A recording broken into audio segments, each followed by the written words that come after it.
Hey guys, Jeff Francoeur here. Thanks for listening to our content, and please like and subscribe.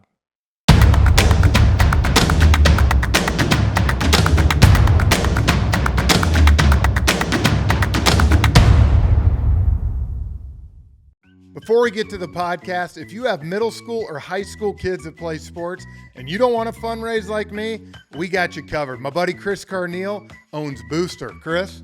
We help schools and sports teams raise funds in a super fun and engaging way. In fact, the last 22 years, we've raised $750 million, and we can't wait to help you. Choose booster.com.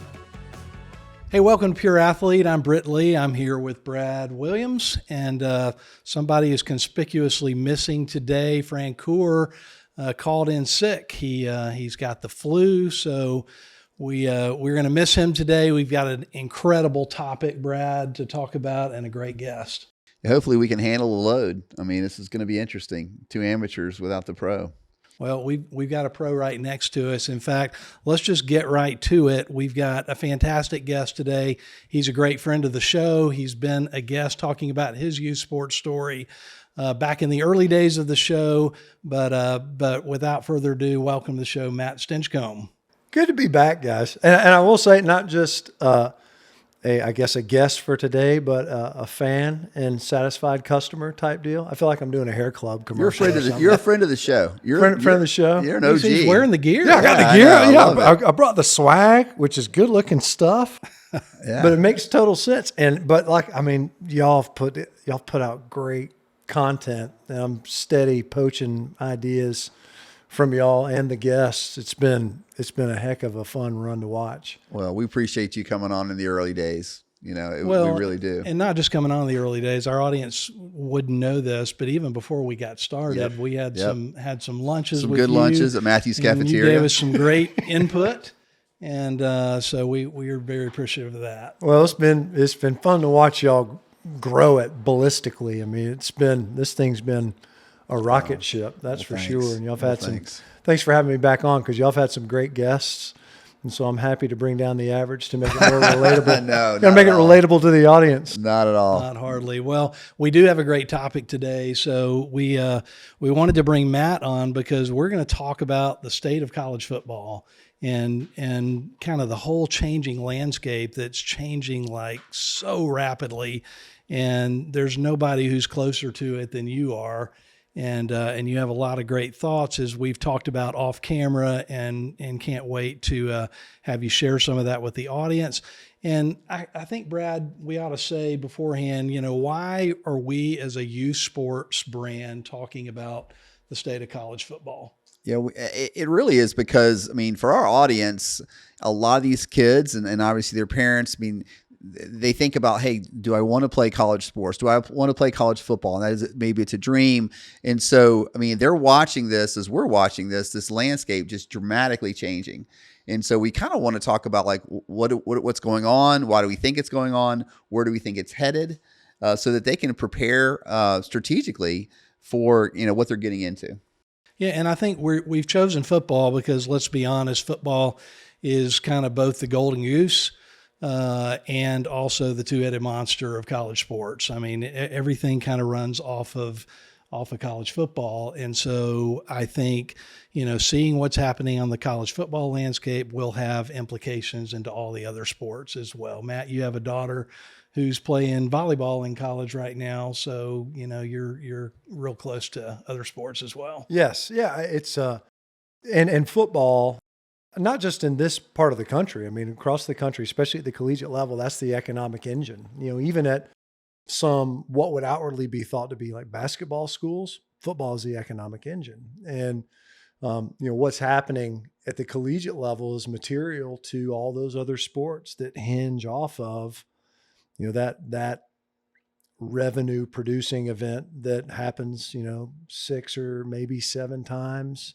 a fall. Yeah. And, depending on at what level you're playing, and as the playoff expands, maybe 8, depending on if you won your conference and all these other things, these revenue events that fund these other sports. And as we know, that whole economic model has changed so much.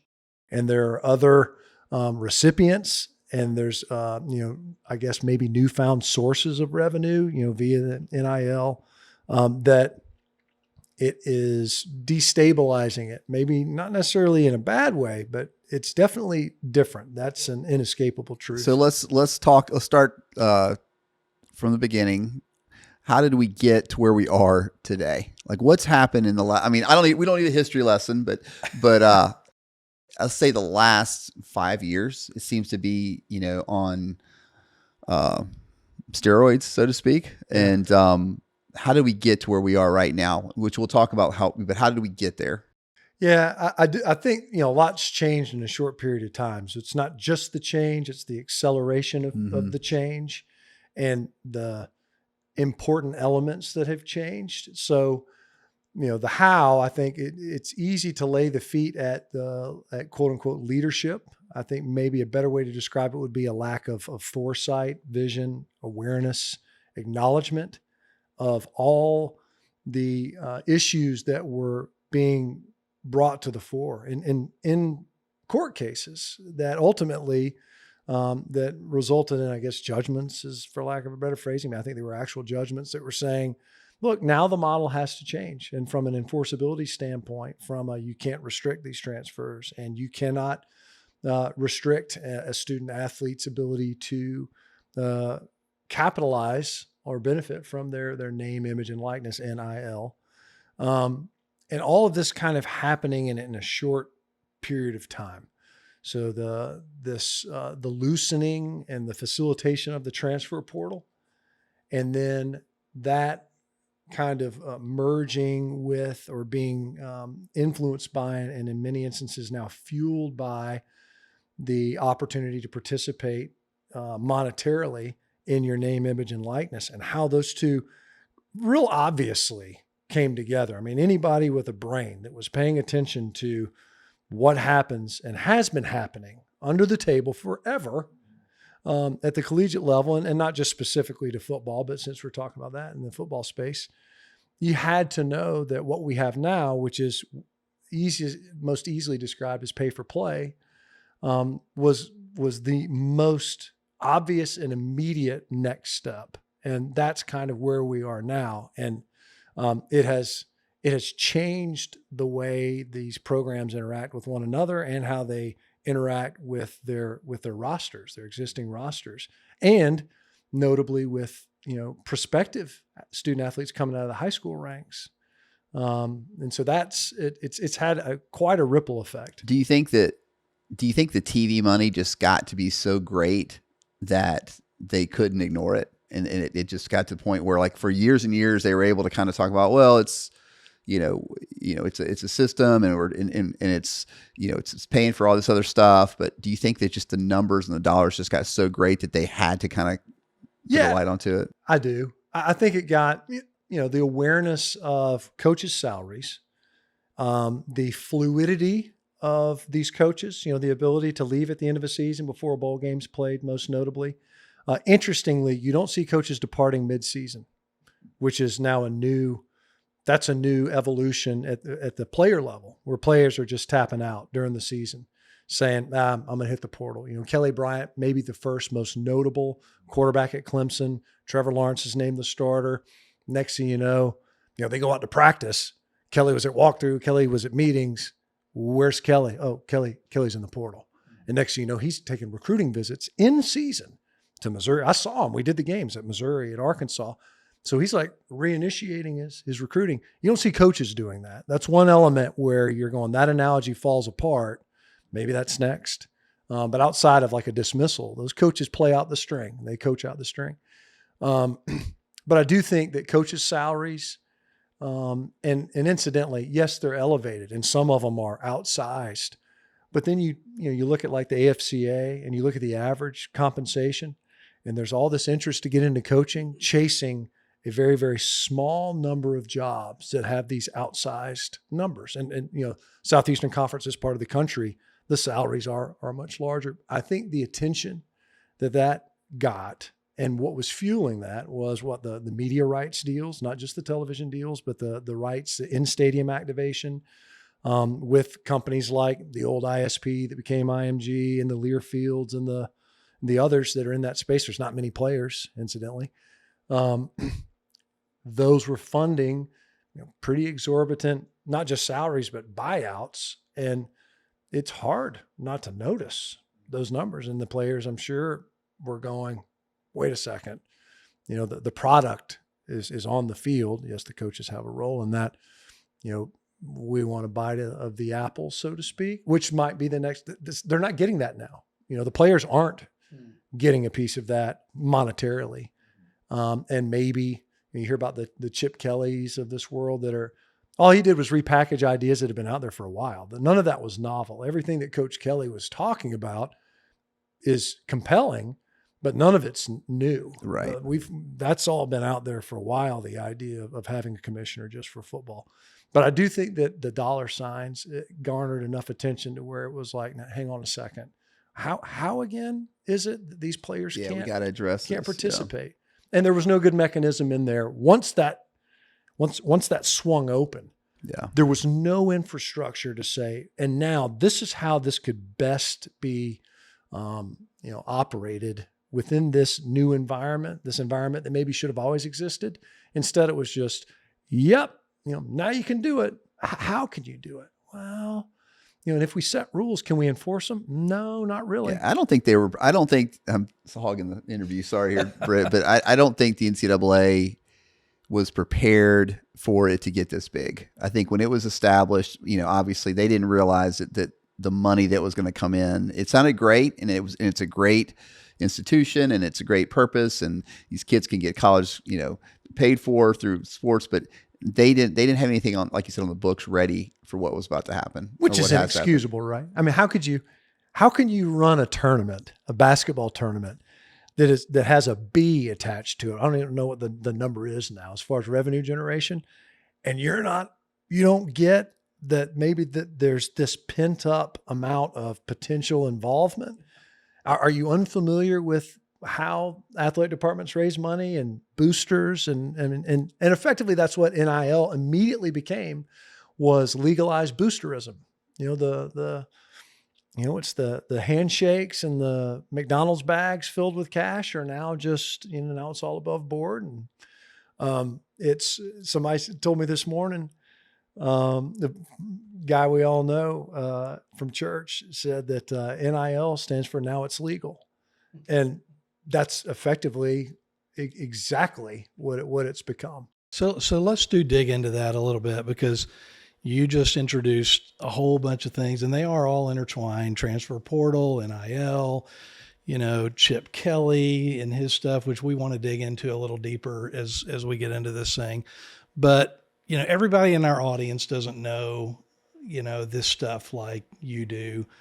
You know it better than we do, but we know a little bit. Let's talk about NIL. Let's stay there for just a second and talk about what NIL was intended, what it was said to be when it came out. And you mentioned pay for play. Can you just kind of describe for our audience what it was supposed to be and what it is today? And then I want to get into some of the implications and unintended consequences of all that. Yeah. So the NIL on the face of it is just that these guys are marketable. You're playing collegiate sports. And so because of that, you should be able to, whatever it is, slap your name on a billboard, sell a jersey. The jersey in the bookstore was always the thing that's a big one. And how many, and the biggest deals, incidentally, as it's reported. Now, who knows how many other side deals go on now, but the ones that we'll say are most closely adhere to what the spirit of NIL actually is intended to be, and maybe even definitionally is, are the trading cards. You hear about like Bryce Young and his, I think they were talking about it was around 3 million. Maybe that's overstated, but the bulk of that was said to be from trading card deals, which is kind of fascinating when you think about it, right? That's still that big of a marketplace. I wouldn't have thought.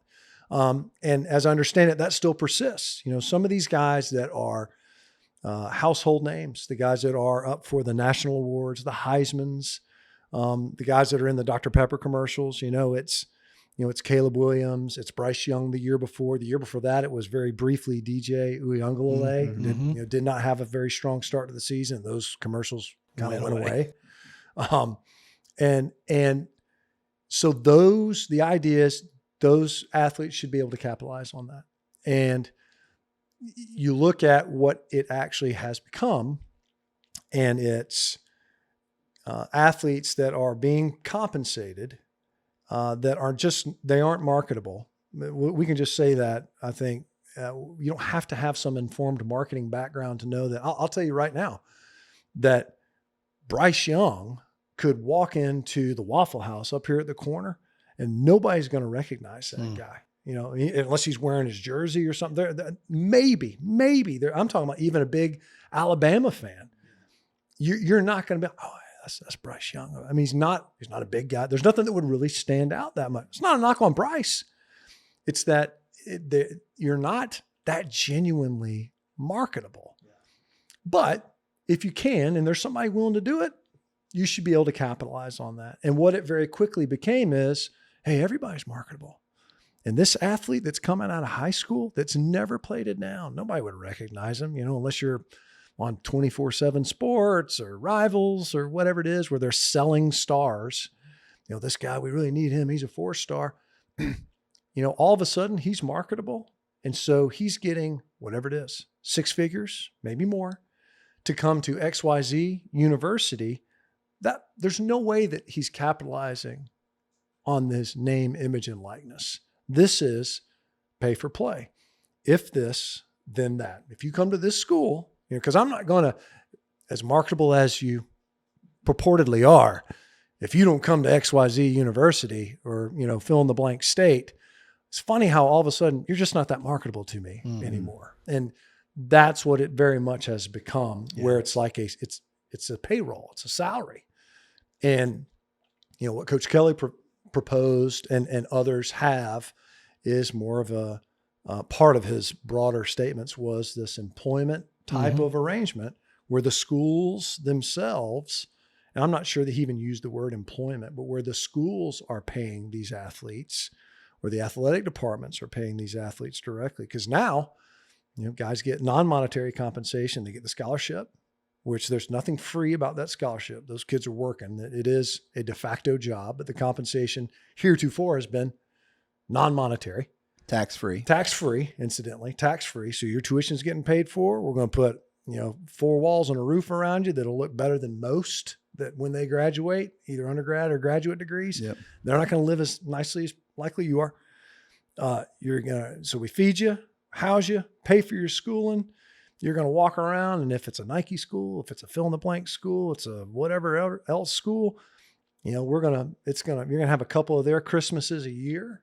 So we'll clothe you. The best food, best training. Yeah. Best training, all your medical expenses taken care of. You have academic support. I mean, it's a lot of these facilities, the athletic facilities, you've got big screens and arcades and pool tables and ping pong and golf simulators and all. This isn't everywhere, I get, but I don't know what else as a college kid I'm spending my money on. I mean, I'd run out of stuff to be like, well, I need some, and you also get cost of attendance. So it's pretty pervasive. That's from the school. And then now the quote unquote NIL is now providing compensation on top of that. All this stuff in and of itself is not fundamentally wrong in my view. And I do think that athletes can and should be able to capitalize on their name, image, and likeness or generate revenue. But what we're seeing here now is basically a manipulation of the access to the transfer portal and an acceleration of some of these decisions that I'm not sure are always prudent. So today we've evolved into collectives, making all that happen. So you're close to all this. What percentage of players are reaping benefits from this? I don't know. I don't know the answer to that. I think that's also part of the curiosity at best is the players that are true NIL and then the players that are beneficiaries of the pooling of assets, of monies in this collective, and then kind of a redistribution of not just opportunities, but those monies themselves. So I don't know the answer to that one. And I'd be curious. I don't know that anyone has a great idea. There's some entities out there that talk about the NIL deals that exist and the potential size of them. And, this player's going from here to here, and this was part of the incentive package, et cetera. So I don't know. I do know that you can look on a football field and know that the players that are on that field are making X. And what's funding that is oftentimes a collective. And that's maybe one of the more curious elements of this whole thing, because now you've introduced an intermediary organization that some, I think, probably endeavor to do it as legitimately as you can. And that also goes back to the presupposition that these players or these athletes are in any way marketable in a way that would warrant compensation. But many they're just pooling assets and distributing it in a way that is compensating athletes that otherwise, in a true business setting, no one would allow. Yeah, this athlete, whoever it is, this gymnast is genuinely, this person's marketable and therefore warrants, X amount of dollars. So these athletes, since they're getting compensated, have to pay taxes on it, correct? So how come, where is the record of, is it something that just because it's so new, we're not seeing these numbers yet, but is there going to be a record to say, okay, the football players at this university are making an average of this amount of money because they're having to pay taxes on it? I think that, so one of the things that's being proposed, one of the pieces of legislation, I don't know where it is, so that's where we are, right? We've got our Congress is involved. So feel awesome. good. Oh, yeah. It's going to be great. I don't know. Yeah. Take away from that what you will. But one of the propositions was that there be this directory of sorts of the deals that are out there. I'm not sure I don't know what we're accomplishing there other than transparency. So maybe you take some of the speculation out there, because right now, how hard it is, and it's seemingly difficult from what you hear to validate. What keeps an athlete from saying, well, I'm being offered X by fill in the blank school over here, or even, Billy Bob the Booster, where they're not even affiliated with a collective at all. It's just a guy who's really interested in somewhere state. And I think that you could really help us on, our nickel defense or whatever. So because of that, I'm willing to offer you X amount of dollars. There's nothing that keeps that athlete from going to the other school that maybe they really want to go to and being like, hey, Billy Bob says he's going to give me whatever it is. What do what's it worth to you? Again, is it bad? I don't know if it's bad. But I do know that this is one of the most inefficient marketplaces maybe ever created. Because you got supposedly, structurally, the school, the coaches themselves, they can't have direct input. Now, I think we all know, colloquially, if you will, that's almost an impossibility, right? At the same time, you've got these entities that are providing the compensation, that are independent, separate and apart from the departments themselves and the coaching staff, and the inefficiency of, well, so how valuable is this player? Well, it's as valuable as that entity is willing to say that they are. And nothing keeps Billy Bob from showing up and being like, I like you even more. I think you're even more important. I've seen your highlight reel. You look really good. And I want to win this year. So I'm going to parachute in and I'm going to drop another, whatever it is. Outside the collective, right? And when you hear these coaches talk about the issues they have with NIL, none of this is, I think, sour grapes. I don't think it's like, oh, I'm worried about my salary. I mean, especially the coaches that have made the comments, and it's the ones that are compensated handsomely. So they're more than set. I don't think they're worried about, well, what about mine? They know that this marketplace is so inefficient that I've got a player who's been here for 3 years busting his tail and he's a second team all conference performer, and he should be even higher because that's an inefficient process, right? But he's a 3 technique, and he's a stud, and we love him. But he's also, as we can all readily recognize, he's not super marketable. So he's getting whatever he's getting. He's getting $100 in the NIL. And this kid who hadn't played a down, who's coming out of high school, but he's heralded, and he's in the mix, and he's flipped a couple of times and whatever. He's getting whatever he's getting. This kid's getting 100, and he's a known commodity, and he's a player, and we need him. He's key and starting him, whatever. This other guy, he's going to be on the scout team at least this year. We don't know. It's all speculative, but it's the shiny new thing, and he's getting 10 grand. I got this kid over here going, wait a second. What's up? Now, you see this in pro sports leagues all the time where, you got an existing player, they bring in a new guy, he gets the bonus and whatever else. There's also contracts involved. And there's a level, there's a commitment from both parties. And with the transfer portal, it's a unilateral arrangement. This is me talking, but this is a description of it, and it is.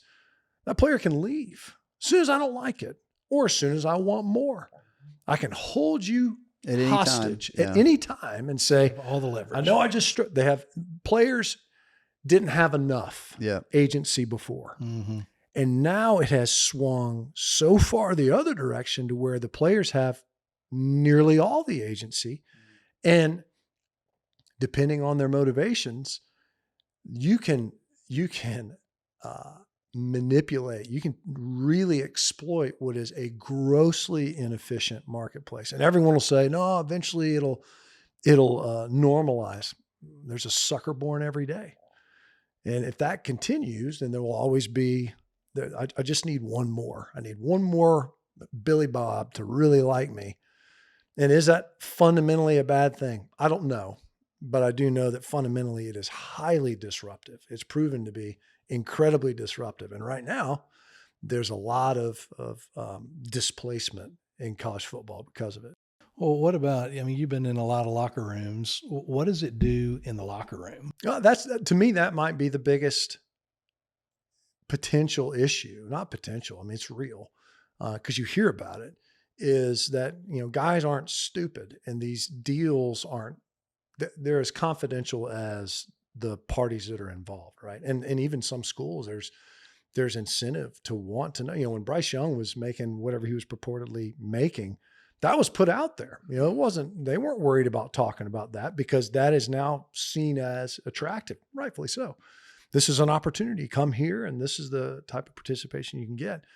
But because of the inefficiency of who gets what and how, there is, without question, animosity. And you're sitting there, you're going, and it's through no fault of the player necessarily, but the marketplace where you're sitting there going, hang on a second, I'm not sure that my value is being recognized in a manner that's proportionate to my contribution. So we've got, and like acknowledge that does happen on pro sports teams right now. It's happening across the board. And you see a kid like Brock Purdy and what he's making less than what college quarterbacks are making. That fundamentally is it's okay. Is it right? Does it make sense? Is it logical? It's none of those things. I got one more clarifying question because I'm still trying to learn this as well. But so you've got the most marketable college football players are obviously the quarterbacks and things like that. They have agents now that are truly seeking NIL deals, like Dr. Pepper deals and things like that. That's separate though from collective money, or do they have to work through the collective? So if the quarterback signs a deal with Dr. Pepper, is that a deal on the side, or is that through the collective that it has to be kind of, run through or scrutinized through that? It's open architecture, Brad. How do you want it built? How do we want? There's nothing that governs how that can work. There's nothing that says if you have a collective in place, then then you can't have. There's nothing. So what happened is the guardrails were completely removed, all the constriction, all the everything that would preclude that athlete from being able to, including having agent representation. Remember before, where it's like you even speak to agents. You're ineligible. You're ineligible. That's long gone. So now you look at it, and so there's nothing that says that you can't participate in both. It's not an either or, it's a both and. It could be, how far do you want to take it? That's I think, largely the issue is you're looking at it and you're going, there's this weird combination of this capitalist socialist kind of overlap where you're not really an employee because you're playing for this entity, but this entity isn't paying you. This other entity is. That's weird. Where else does that happen? Where I'll hire you and you're going to do the job and I will be your manager and I'm going to determine whether it's good or bad, pass, fail, play, don't play, start, back up, whatever it is. But you're going to be compensated by a wholly separate entity. And I'm not really even supposed to have any interaction with that other entity as your whatever, coach, manager, director. Where else is that happening? And what other construct does that exist? And on top of that, you're not my employee. It's this other odd arrangement that you're getting paid though. And it's under the guise of NIL because it's not really pay for play, but we all know practically it is. It's this weird kind of space that I have a hard time finding a strong, analogy for. It's kind of like nothing. Because ultimately it's, if you're going to be paid to play, which most of these athletes are, that's fine.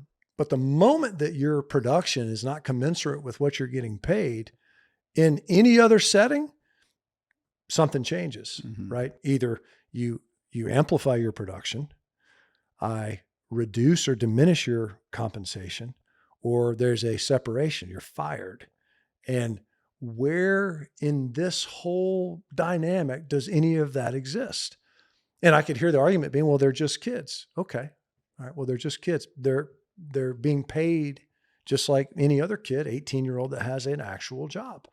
And if that job, if it's well run and it's a for-profit enterprise, then, the moment that your production does not meet what I can get this same production out of you for less over here, then if I'm a business person with prudent business principles, I have to act on that. Either you amplify or you get replaced or I diminish your comp, and that's it. And I don't know that none of that's new, right? That's real. But that's kind of an ugly picture. I mean, just saying that out loud where it's like the moment a kid gets here and she, whoever, they don't produce within X amount of time, you're just going to cut bait. I mean, that's where, Coach Sanders at Colorado, he's holding a mirror up to collegiate athletics right now and saying, this is what you've built. This is what you've not built. This is what you've now allowed. And this is what the model can be per the existing construct. And if you don't like it, then you need to change it. And in many ways, I think he's doing collegiate athletics a favor. It's a hard lesson to watch for sure. But it's, hey, this is what y'all are allowing. If these guys aren't good enough, how is he going to make his O-line better this year? I don't know if y'all saw that. Yeah. I'll just get new replace linemen. them. Just get new linemen. Well, he came into a program that was 1-11 or 2-10 or something like that. And he's playing by what he's allowed to play with. I mean, but the thing that people don't talk about and is, this is awesome for the players. These players are finally getting compensated, which I do believe that they are the product. They should get some compensation. But a friend of mine works in the NIL department at an SEC school, and he talks about what these kids are not being prepared for. They're getting an unbelievable amount of money, and they are. I mean, an average starter in a Power 5 conference is making a lot of money, 6 figures at least, if not more. But they're not. And this guy is trying to counsel these kids who come from a lot of poor backgrounds, who aren't getting a lot of counseling growing up on what to do with this money. And he said their goal at their school is to say, look, let's look at the big picture here. You're going to, in 4 years, you can graduate with an undergrad degree, probably graduate with a master's degree if you stay 5. You can have up to X amount of dollars to invest while you're here. You can buy a house, you can buy a condo, rent it out, or invest in the stock market. Oh, by the way, you're going to have to prepare for taxes that are coming. But they're not listening. A lot of them aren't listening to this counsel, and they're finding themselves in a situation where, they get to the end of the year and they bought a really nice car, but they hadn't kept track of what they've spent, and they owe taxes they can't afford. Right. And so it happens so fast that it's causing a secondary problem. Yeah. And it's not the grand solution. It is a step toward a solution, but it seems to be just like the Wild West. In addition to those things, you can put down roots and build contacts that serve you the rest of your life.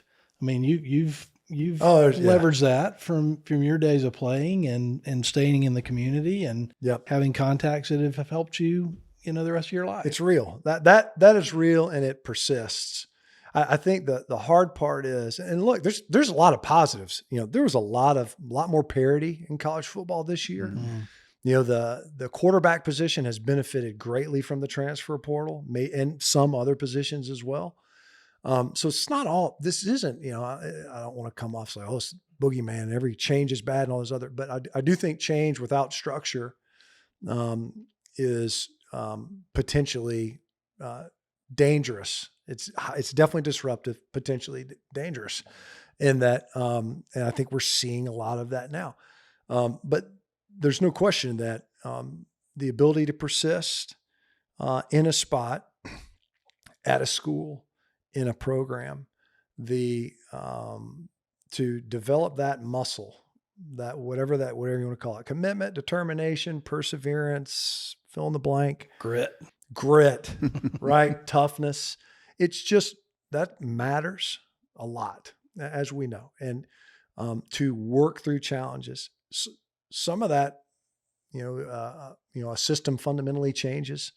I'm a pocket passer. Yeah. Here comes Rich Rod. Here comes, someone that, covets a mobile quarterback. It's, this is almost never, but it's like an option offense or something. What are you going to do? You're just going to stick and die on the vine?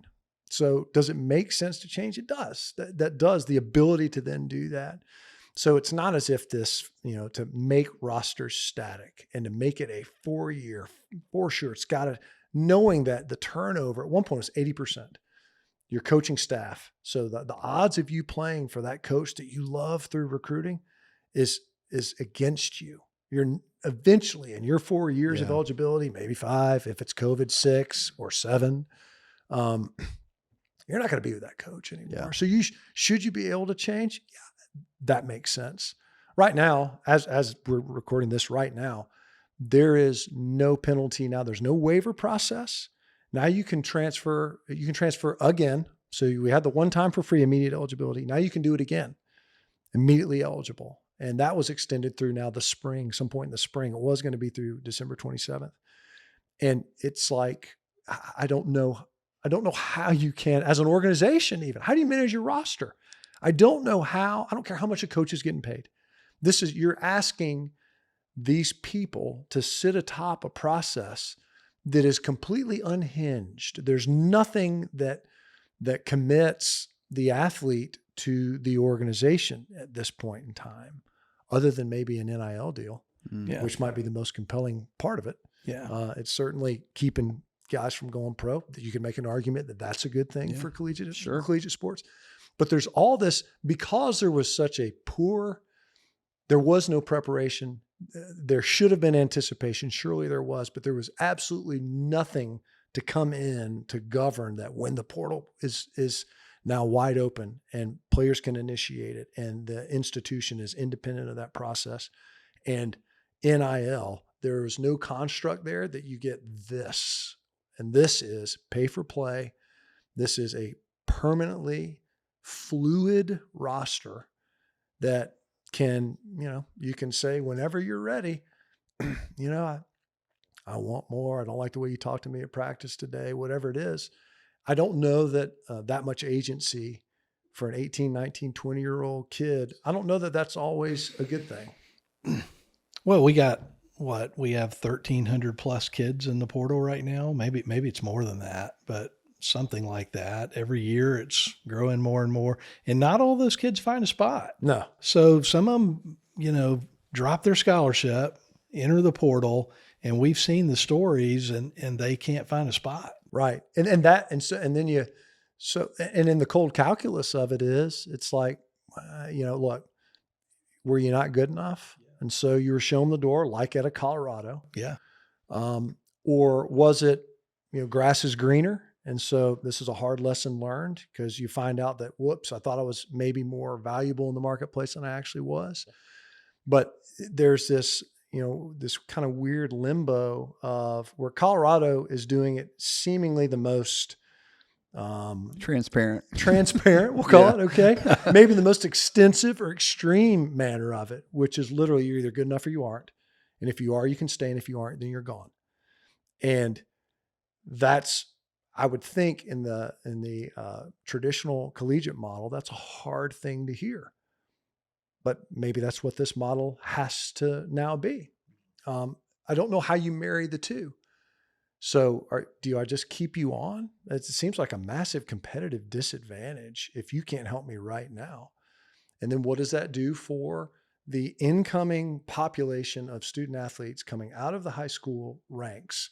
Because we take COVID out of it, guys, right? You used to have a 4 or 5 year window. That was your this rolling window of age of population of athletes that you constantly had to restock from, but then eventually aged out. There were eligibility limits. And so because of that, there was this pool that evolved, but still a pool.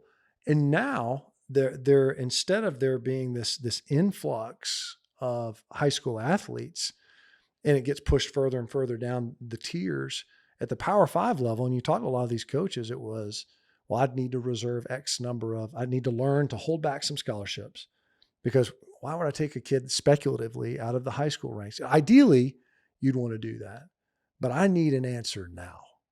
And because of that, I'm going to go get a kid that's I know can play. I've seen them. We've played against them.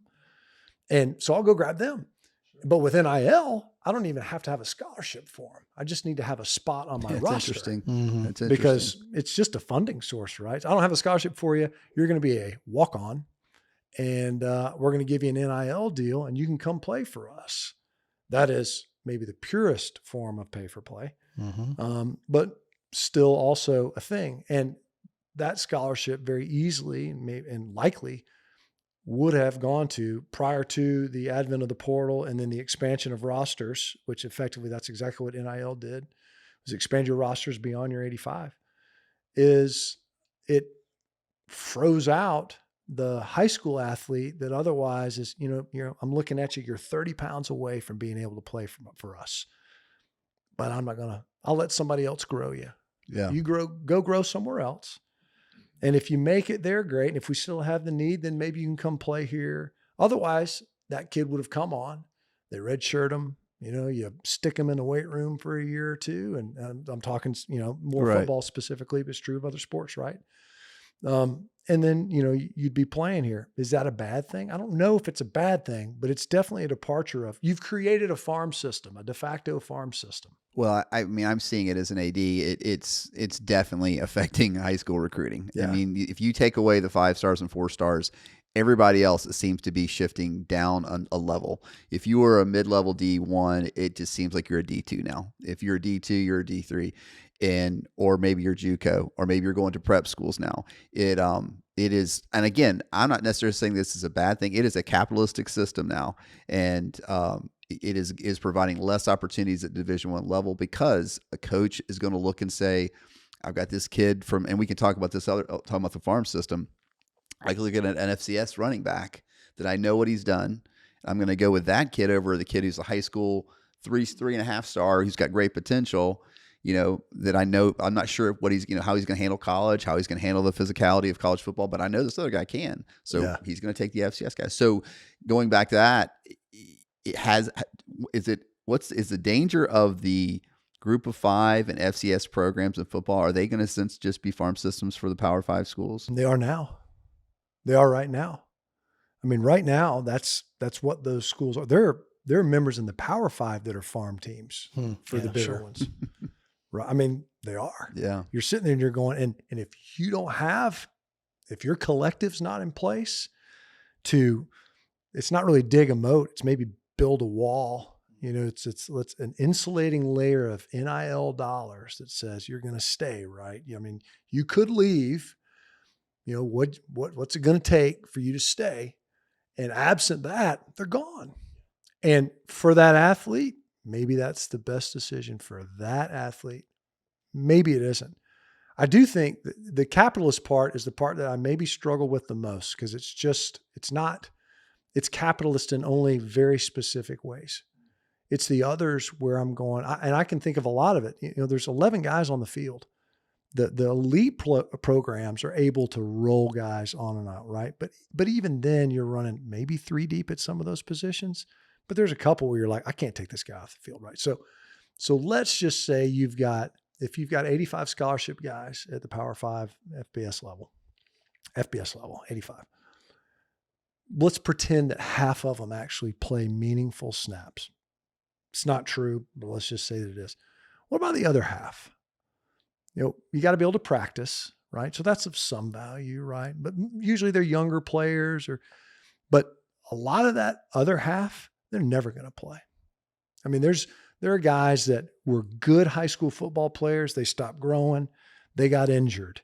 Their play just didn't translate to the next level. Maybe they weren't willing to put in the hours that it took, but they were good guys. There's no reason to kick them off the team. They stay in those programs. They get their school paid for. They get a degree if they're smart enough to take advantage of that opportunity.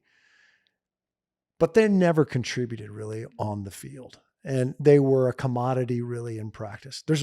I will tell you, there's a lot of guys in football that's who they are. Probably more so than the ones you. For sure. Yeah. Without question, that is the majority. But this model says, in a capitalist model, the capitalist model says, I can't afford to have you here. Yeah.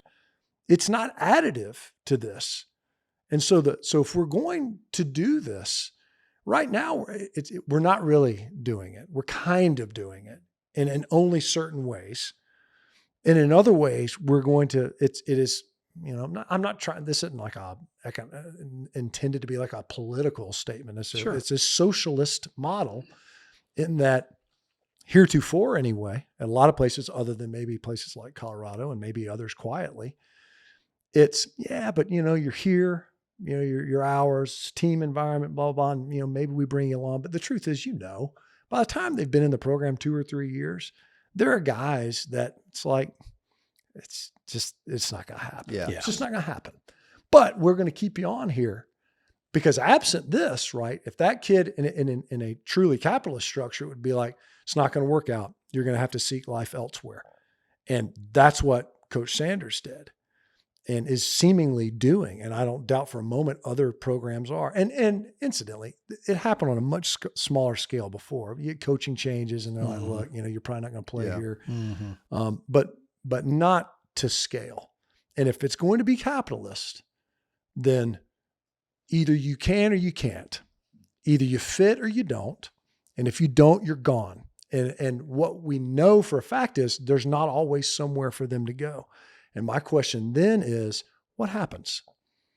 I can't afford college. And if that's the case, now what? So it's, you know, we're in this, it's a weird. The compassion element is really not there anymore. There's a mission. I do think that at the collegiate level, there is this kind of missional element There's there. supposed to be. that says that you are a student athlete. We're going to afford you this opportunity as a student. Your commitment in good faith is you're going to do your best. You're going to show up for all the stuff we require. You're going to try to be the best player. Our commitment is to try to make you the best player. And now we're dissembling some of that. And if we're going to do that and say that that's okay, then does it not have to completely dissemble at that point and say, you know what, now it's Colorado. We'll pay you to play here if you're good enough, and you can stay if you aren't. If you aren't, you have to go somewhere else. Hope you can find somewhere to go. So, Matt, as we think about the future, tell us where you think this thing is going. We talk about, you mentioned Kelly and others who are talking about, this thing heads in a direction where players are just employees. Where do you think this thing sorts itself out over the next 3 to 5 years? I think that a couple of things will change, especially when it comes to football. I think there's a real chance. I think there's a likelihood that there becomes called a super conference, if you will. There's too many teams. I mean, we can't expand the playoff enough. There's 130 some odd FBS teams.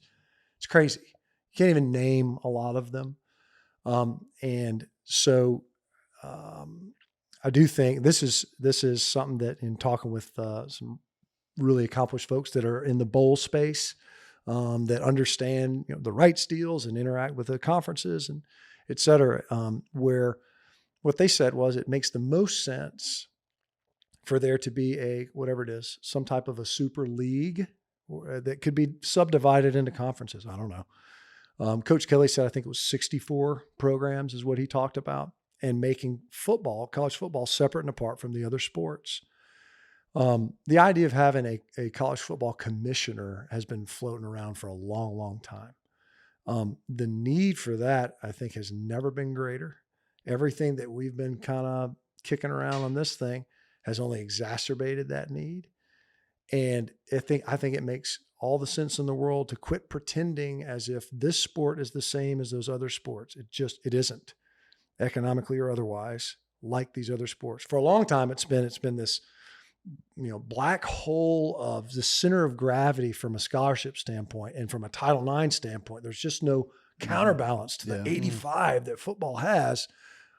You got to add, and it's going to get worse too, because they're letting them have more scholarships now too. Well, and how long are we going to persist with scholarship limits, which now are very loose with NIL? I can get there a different way, but the other would be eligibility limits.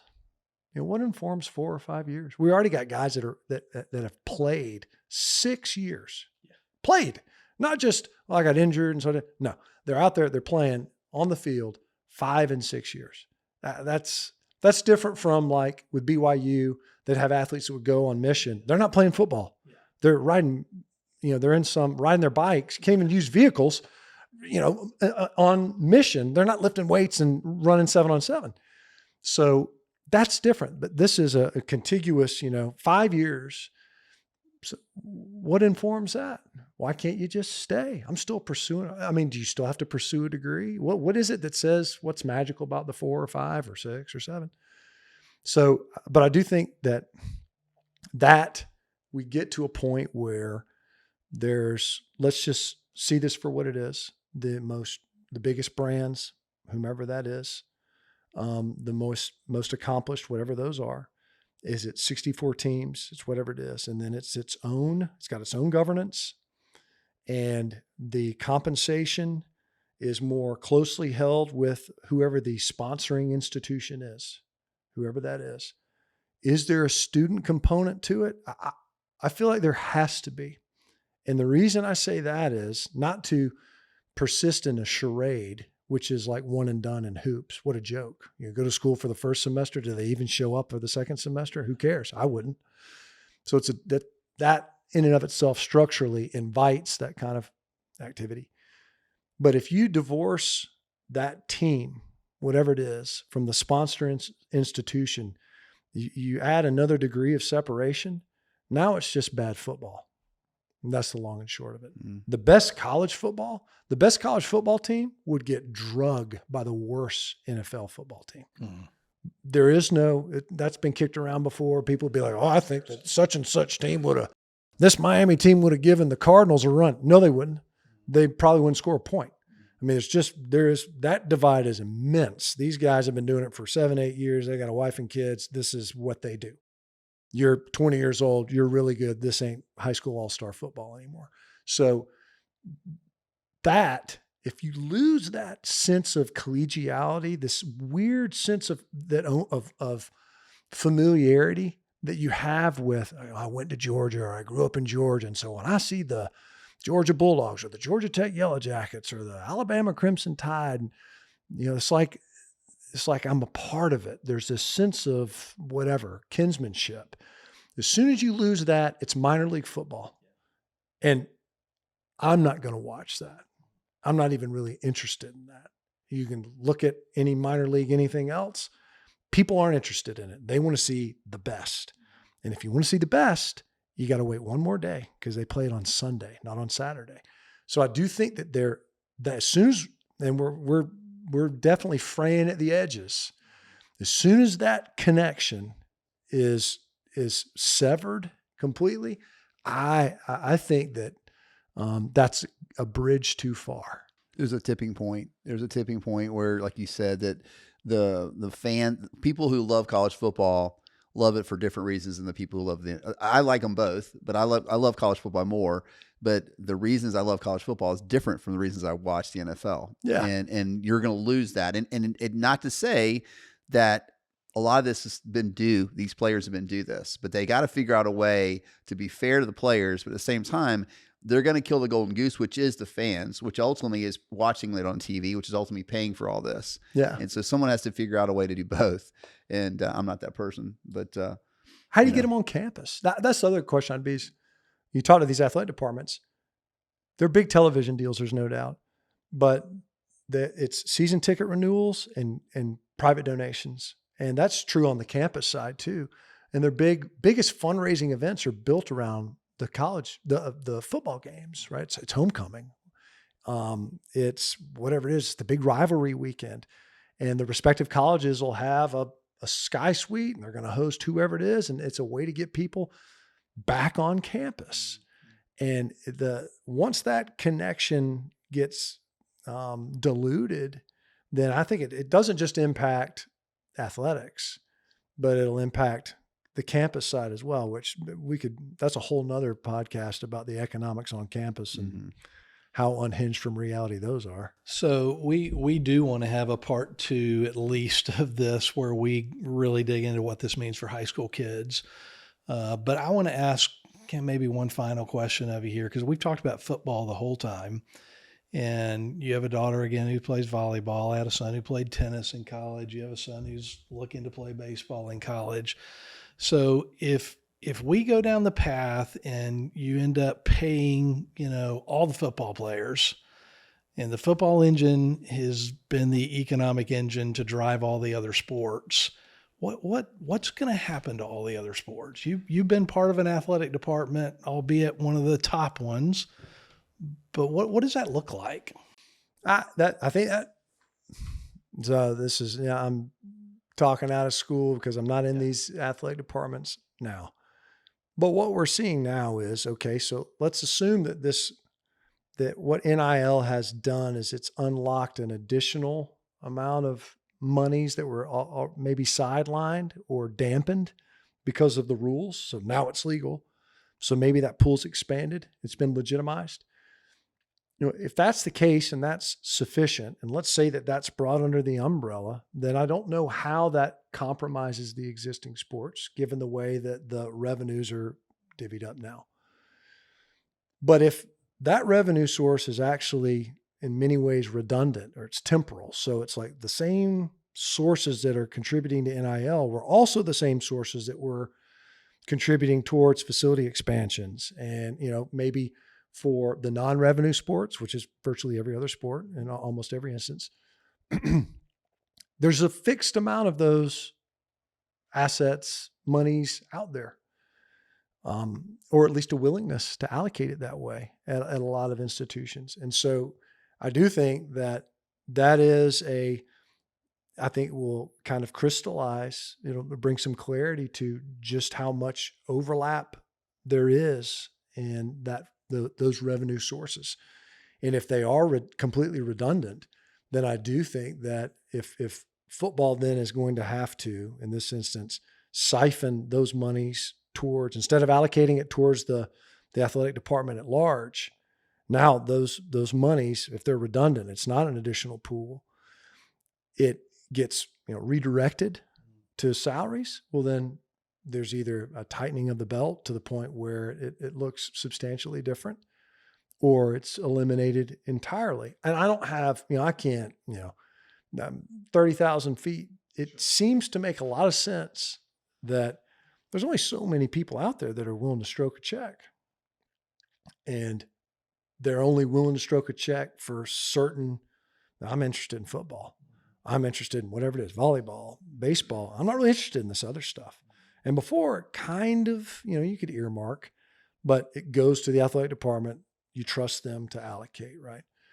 And now if it's, well, I'm just interested in football and well, that's good because we need to pay these players X amount of dollars, then I don't know that, where is it? I don't know how you avoid the zero sum element of that, which was, before these dollars went, we chopped it up and it went here, here, here, and here. Now it's just going here. And because it's not an additional revenue source, it's a redundant revenue source, then I think fundamentally you've got some big decisions to make. You could have, in a sense, two athletic departments within a university. And if you do that and you have a football department, you have an athletic department, the money that's being given to that other athletic department is going to be a lot less. And they're going to have to fund themselves. And it's going to look a lot different than than what it's looked like over the past 20 years. I wonder if there's almost like a tiering of, the school sponsoring a football team. And this football team then sponsors the athletic department, which is effectively what's happening right now. Except it would be, there would be a lot more clarity. That's for sure. The monies would be captured here and then they're allocated to the funding of these other sports. But there would be that bifurcation. You see that right now. There's some very few athletic departments owing to the football program almost exclusively that can make contributions to campus. A couple of $1 million a year, was gifted to the campus side of things. It doesn't happen almost ever. There's a handful of athletic departments that are actually in the black, which is fascinating. That's telling in and of itself. But there's a lot of, I'm sure there's plenty of fat that can be trimmed in a lot of these athletic departments. But do you want it to be so that you can just compensate this subset? And maybe you do, just so that, at least we're still here.